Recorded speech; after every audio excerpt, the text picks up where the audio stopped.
خدای په لاره کې به مصرف کړي. من ذا الذي يقرض الله قرضا حسنا، څوک دی هغه کس چې الله ته قرض حسن ورکړي، یو غریب سره یو مسکین سره هغه سره دی تعاون وکړي. الله قرآن کې څه فرمایي؟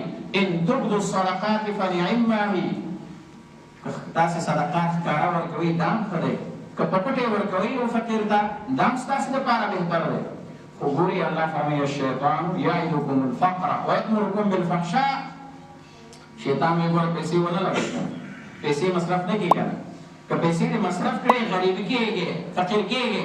الله رب العالمین فرمایي والله یعدکم مغفرة منه وفضلا، الله وایي که زما په لاره کې دې پیسې مصرف کړې زما در سره وعده ده چې بخښنه هم درته کوم، مال کې خیر او برکت هم درته شي.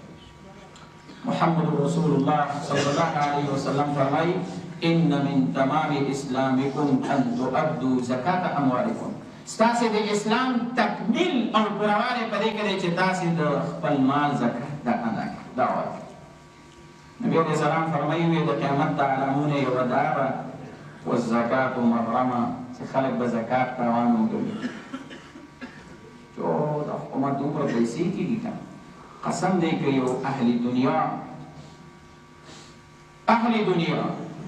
دی دا خپلې پیسې دا په غرباو باندې تقسیم کړي، غریب به ونه ګوري، نو په هغې چې څومره زکات کېږي نو هغه پوره نه ادا کړي، په دې ډارېږي چې دا پیسې ما ورکړې دا خو کمېږي نه، الله درته پکې خیر اچوي، الله درته پکې برکت اچوي، بهتر د الله حق ادا کړي.